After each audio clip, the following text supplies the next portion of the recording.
Aquatico is a top-down strategy game with a focus on developing an underwater settlement into a bustling deep-sea city. Set to release sometime this year, the demo is currently available on Steam, and it gives you access to quite a lot of the game's features. Nevertheless, this video is a review of sorts of what I've been able to play so far.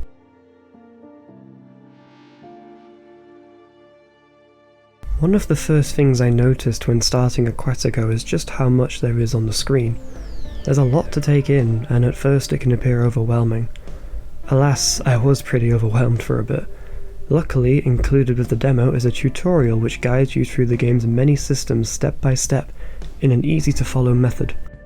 Still, even with this tutorial, there's no denying that there is a definite learning curve, but you are taught all of the necessary information to keep you sustainable during your playthrough. I was actually really impressed with just how much variety there is in the game overall. But let's dial back a bit. What are the objectives? Well, you have an overarching goal of building a bustling underwater metropolis, but what about the short term? Honestly, that's kind of up to you, but it also depends on the situation you're in. The game has many systems that are intricately connected to each other.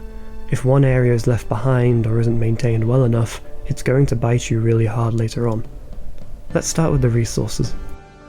Altogether, the main resources that are cause for concern from the get-go are food, batteries, sponge, plastic, iron, stone, oil, fuel, electricity, and oxygen. Remember when I said there's a lot to take in? Generally, the way to get these resources is to construct the buildings that generate them. Each building, however, has its own upkeep. For example, they all need electricity, but some need plastic to continue functioning, whereas others need fuel. The civilian buildings all need oxygen too, so if one resource falls behind, you end up creating a domino effect where things start going wrong one by one. If at any point I make this sound tedious, please don't think that, because it's actually quite entertaining. It's not as micromanagey as it might sound, since some resources can be traded or harvested locally, meaning if you are in an emergency, you might be able to redeem yourself for a short period of time. Even so, a lot of Aquatico's challenge derives from scenarios like this. It requires you to, well, think like an underwater city manager. You have to take careful consideration of your resources every time you build something, or purchase an upgrade, and think about how this will affect your city as a whole. Then there are the pipelines that some buildings need in order to work properly. If you don't have enough room for these pipelines, or enough resources to build them, you're stuffed. Well, you can just move the buildings somewhere else, but I'm going for a dramatic approach. Everything feels like it's built on a house of cards, but knowing when to purchase upgrades for your buildings can make those foundations a lot more sturdier. What is a struggle at first becomes manageable later on, and it all feels very rewarding. While this is certainly challenging, once I finally found my feet, the challenge began to fade away. The tutorial kind of teases world events. At one point I had a pipe burst that I had to deal with, but in my 90-minute playthrough, I only had one of those. More events like this would definitely help spice it up a bit more.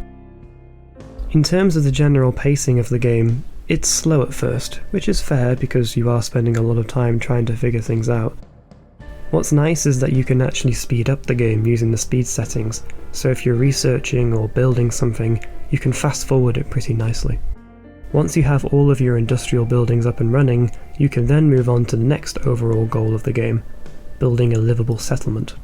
What impressed me here was the sheer amount of building options there are. The base building had a lot, but there's a whole separate menu when it comes to this section of the game. First off, you need to build a dome. These are elevated high off the ground, so in order to access the settlement build menu, you have to toggle your perspective. The first dome you can build is pretty small, but eventually you can unlock bigger ones to expand your colony. Your people need a place to live, so the first things you'll be building are houses, but later on you'll be constructing various kinds of shops and business centres, as well as plants and other decorations to keep the well-being of your citizens at a high level. If your people are unhappy at home, they won't work as effectively outside. If need be, you can implement directives that are essentially an extra tool for civil management. I didn't really get to experience this part of the game much, but I did implement some taxes. I needed money. Still, from the looks of it, there's a lot to choose from here too. This extra level of complexity adds a lot to an already substantial experience, and the fact that you'll need to research technologies in order to have access to the majority of buildings provides the game with a strong sense of progression. This is definitely the type of product that you could sink a lot of hours into, and this is just from the demo. Before I finish up, I'd like to talk about a couple things outside of the gameplay.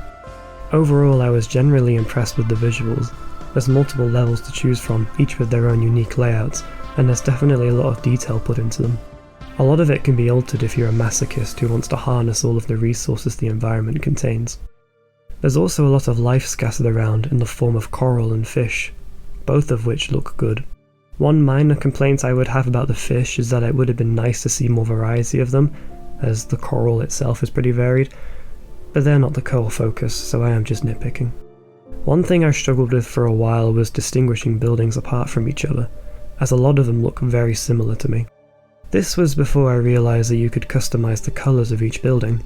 I thought it would be funny to make one house look absolutely hideous, but then I made the mistake of applying those awful colours to every single building in my settlement, and I had no idea how to fix it. I guess I deserved it. All in all, I really enjoyed the demo for Aquatico. Once you move past its learning curve, you are presented with a comprehensive underwater city builder with a lot of engaging challenges and in-depth mechanics. It's certainly one to look out for, and I look forward to its full release. Thank you for watching. This video is a slight branch off from my usual content, as I usually make videos dedicated to reviewing indie games, but I wanted to try out the demo for this, and I thought, why not make it a video too?